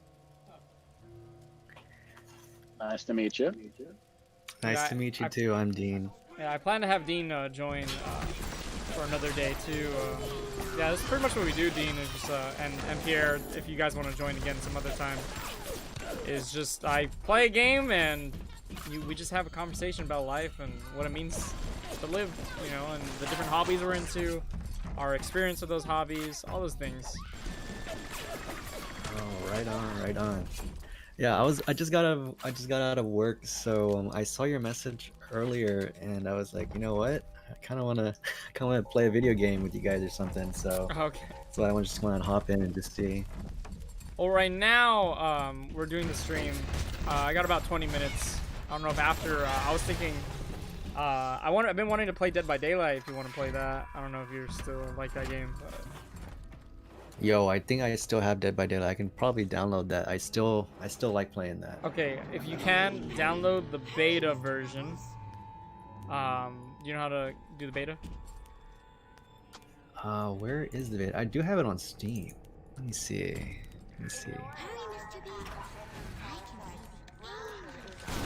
Okay, if you do the beta. Dead by Daylight.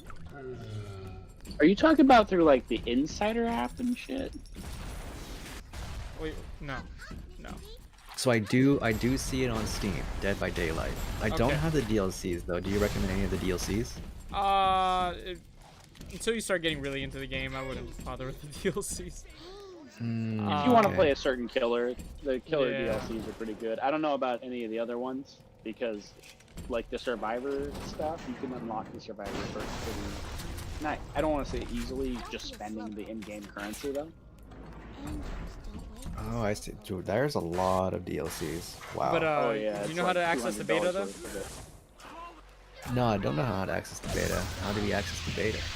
Alright, so you're gonna right click on the game, and then you're gonna hit what was it? Okay, I really properties? let me it should be properties maybe. Let me see. I can pull it up really quick. And sorry, Pierre. This is your I see it. I see betas. Okay, go to betas. And then switch it. Switch it to betas. Switch it to the public test. And then download that. All right. Okay. And then I can. There's a Resident Evil event going on right now, and I want to play that. Dude, that sounds good. Oh, it's 50 gigs, so it's gonna take about an hour to download, probably. Yeah, do it. But in the meantime, let's get back to the conversation. We got 20 minutes left. I have Pierre here, and I want to use him and abuse him. You still there? You still there, Pierre? Mr. Pierre, is he still there? I think we lost him.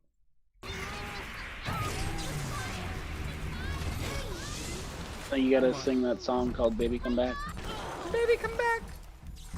You can blame it all on me. I think he thought that since Dean came in, that we're like not talking to him anymore. I'm just kidding. I'm sure he didn't think that. I see him like muting himself and deafening himself. Maybe something happened on his end, like with the mic or something. Oh my god, I keep losing little girls because it's hard to do all this at the same time.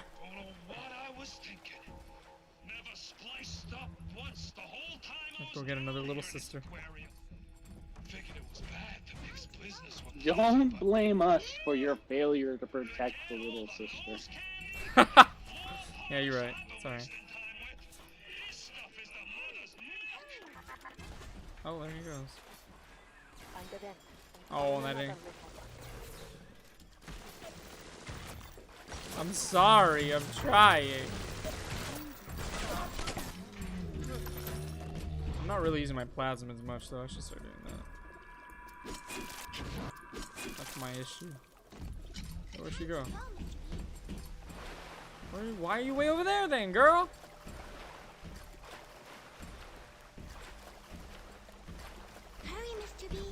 I had some other things to talk about. Cause remember we were talking about the Andrew Ryan thing with like, would you kindly think of another topic to say, Mr. Dillon?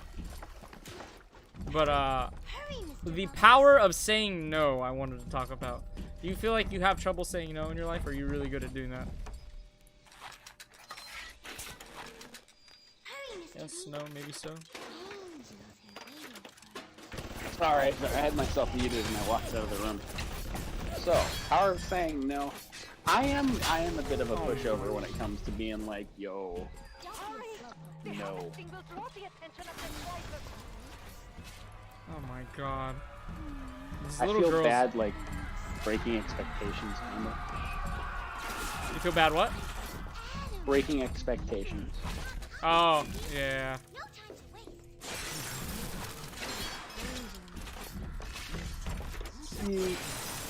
But Oh I my mean, God, I it's gotta reload, important to be able to say no.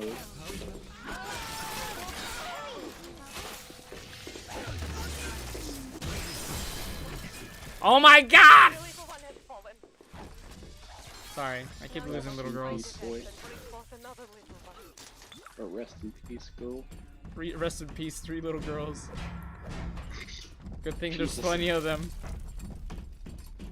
Plenty of them to summon.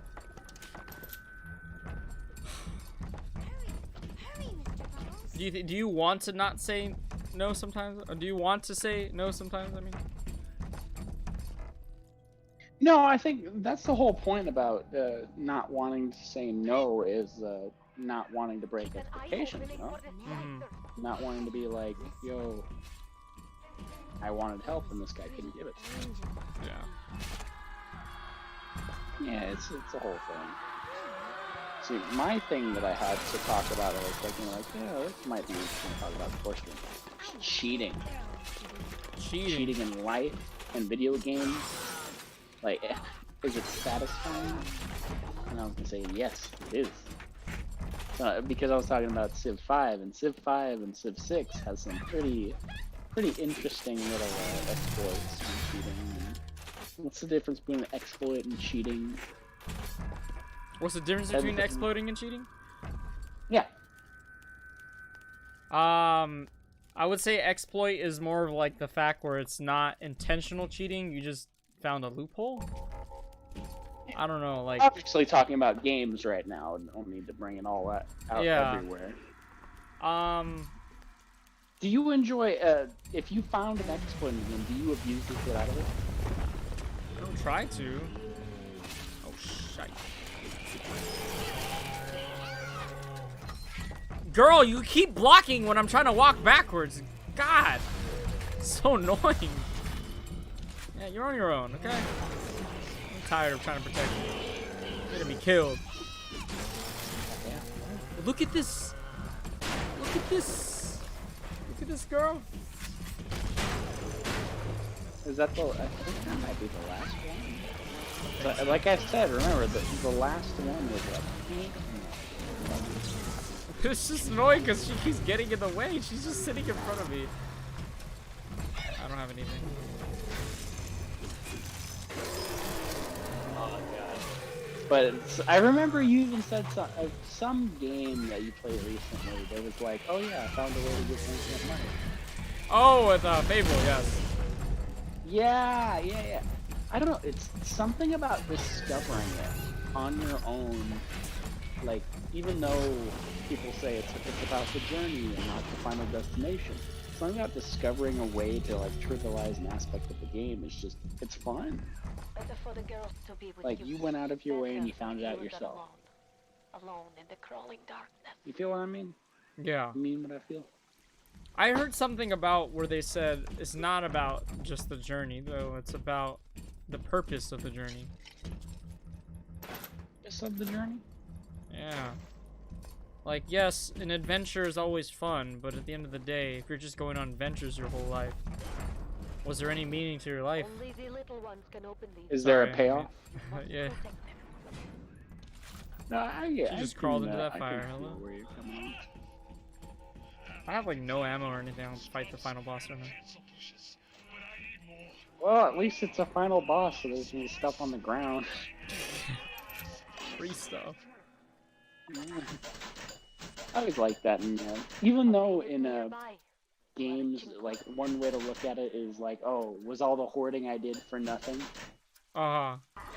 If you just find a bunch of shit on the ground. But it kind of makes the boss fight really fun if you have to run around while this fucking boss is closing in on you. Just trying to pick up all the shit off the ground. Resident Evil, I think 5 was really, what's it called? Like, you could just hoard shit, and you wouldn't even have to play the boss fight any particular way, you'd just shoot it. Yeah, I remember that.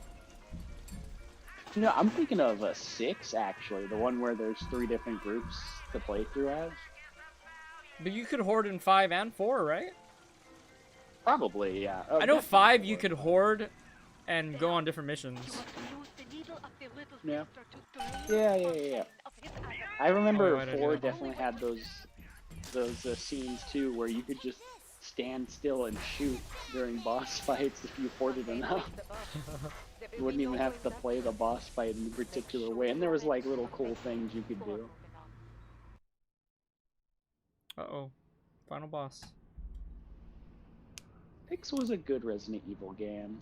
Like, I gave it so much shit when it first came out, but it was a good game. You know, I do want to keep going off of the whole cheating thing that you were talking about. Oh yeah, why is it fun? Why is it satisfying? Why is porn fun? Why is that satisfying? Why is eating sugar fun? Why is that satisfying? You get a reward instantly. Yeah, there wasn't a lot of work in it, but you got something like that. That's why those people that cheat, they end up getting tired of whatever they're doing really quick. Yeah. Because you use up the reward. What? I have to reload again? I don't know. It's just an interesting thought. Like, well, just straight up going into like an editor or something and editing the values to give you whatever, that gets boring, at least quickly with me. But actually finding an exploit for some reason just gives it more longevity. Because I feel like I still work for the exploit, at least in a video game. Yeah. There was still some arbitrary thing I had to do that made it so I had, infinite everything. I have the reason why I'm thinking about cheating and exploits and stuff is this guy named a YouTuber named Spitting Brick, and he did a bunch of little video game exploits that let you get a bunch of fun ones. The ones that I watched were on Civilization, which is what the whole reason I was talking about this is I was trying to boot up Civilization. And there's a bunch of different ways to break that down. If you're certain people, you can beat up hard easily. If you get free stuff, if you get a bunch of certain things. And he started doing a couple videos on real life exploits where people figured out how to beat the system in real life. Like in Australia, McDonald's. There was the automatic kiosks. Have you seen those in the McDonald's? Which film? The automatic kiosks at McDonald's. No, I have not seen that. Well, it was a thing. There's one up in Taipa that has it. But what you could do is, when they were first rolling these out, if you wanted to add an extra meat patty, it was an extra $1.25 to a burger. And they had dollar burgers, right? So when you went into the system, in the order for yourself system, and you ordered a burger and you took off the meat bun, or the meat patty, it would give you 25 cents of credit. Yeah. So you could buy 4 of those, which are just little patties with nothing in it, and then you can get a dollar burger for free. Just because, you know, McDonald's is being kind of money hungry and being like, okay, well, if you want to double, you need to give an extra $1.25. Yeah, and I mean, just recently with the whole the investments, right? Wall Street bets, they pretty much did that too. I mean, that's what they were doing already. They were gaming the system, and they just figured that out too. They came across an exploit, and I feel like people are always doing real life. Yeah, there are people real life exploiting all the time. Those things happen every day of our lives. There are just people out there that don't want to work hard for that stuff, and they're just hoping they don't get caught. At the end of the day, they're just hoping they don't get caught. And to further that point, actually, there's a guy. We'll call him 2. We'll call him 2. And this 2 guy, I remember this was when I used to live up with my father.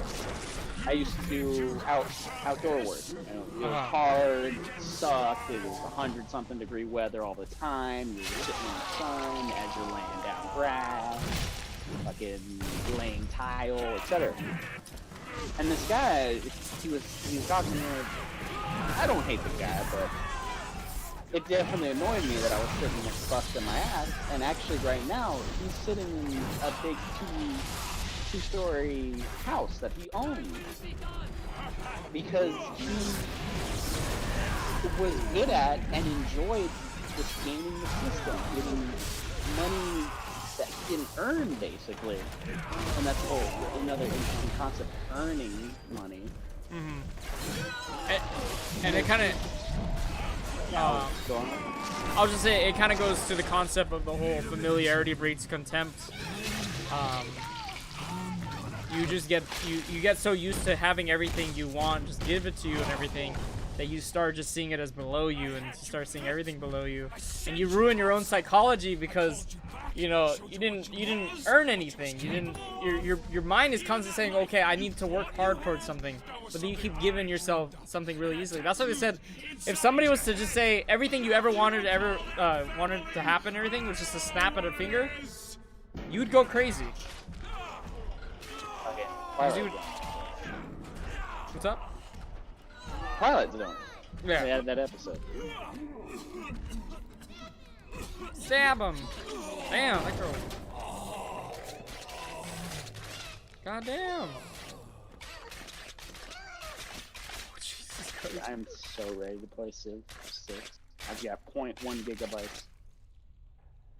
Then we beat the game just in time. Oh, nice. Wait, have you been fighting the end boss this entire time? Yeah, that's what I was like trying to focus and then trying to fight the boss. I was like, yeah, cheating, let's go. That's funny, because I've been fucking frozen for the last 15 minutes. Oh. What I've come to expect of you. Are you on the end cutscene? I'm on the good ending. The one thing that was stolen from them. Oh, they're all around you. They're all holding your hand. They all had a chance to educate themselves. To find love. To get married and have kids. To live. Oh, I see the little hand holding thing. Oh, and nice. in the end, what was your reward? You never said. That's cool, man. But I think I know. I've never seen the end family of the bad version. I think they just. Like, no, this is too nice. I think it's just like you live like a selfish life, but I don't remember, honestly. We did it, everybody! We beat Bioshock while trying to have 5 different conversations. That's what my channel's about. Can you multitask? Multitasking the channel. That's the purpose of my life. That's the existentialism that I follow. It's a very stream of consciousness, you know? Yeah. It's very following this while following this while following this. I dig the idea, bro. I mean, I tech. Jesus Christ, this thing is so low. I'm gonna skip the credits. I technically do a stream of consciousness. Jesus, words. A stream of consciousness on my YouTube channel as well. I call it FOE, which is fear of existence, and I call it FOE because it's like, what's your greatest foe? Yourself, because you can get in your own way in so many ways. And so it's me like kind of talking to myself, but in a sense talking to everybody as well. And it's just a stream of consciousness. I pick a game, I just start talking about how some ideas and concepts I've been thinking about relate to that game. I actually plan to do one for this month, coming up pretty soon. That's cool. Yeah. Well, guys, I would thank Pierre for joining me. I'm gonna thank him, even though he kind of like pieced out in the middle of it. He pieced in the middle of it, and then pieced out at the end, towards the end. But I want to thank Mr. Pants as always, the goats, always showing up. Appreciate it. Appreciate you not being a boomer. No, I'm just kidding. True. But yeah. Do you have? Oh, you have your laptop. Never mind. I was gonna ask you if you wanted to play a game with us after. I can't play Dead by Daylight on my laptop, sadly. Yeah, I figured. But yeah, guys, thank you so much for watching. I know it's your Friday. You guys go out, have fun, enjoy yourselves, or stay in and enjoy yourself. Either way, go find something By to drinking. do. Drinking's Don't bad. do that. We are human beings. We are amazing. We're capable of so many things. You can find something to do. Trust me. There's always something to do. You just gotta push yourself to do it. Like ruining your body by drinking. All right, y'all. Take care. Have a good one, and I'll see you on Sunday. We were skipping tomorrow. I have some things to do tomorrow. Sunday we will be playing Dushana. It's a very abstract indie game, claymation indie game that we're gonna be checking out with Richard. I hope you guys come and check it out. It's gonna be an awesome game. I hope. I haven't played it before, but it looks really cool. I'm really hoping it's gonna be good. But anything you want to say before we go, Mr. Pants? Don't give me the option. I'm gonna say that. Oh no, you gave me the option. I gave you the option. Yep. Boobs. Ha ha ha. Boobs. Ha. Questions of morality. I don't even know that's a thing. Anyways, let's go, guys. Bye bye. Have a good night. Woo! Yeah.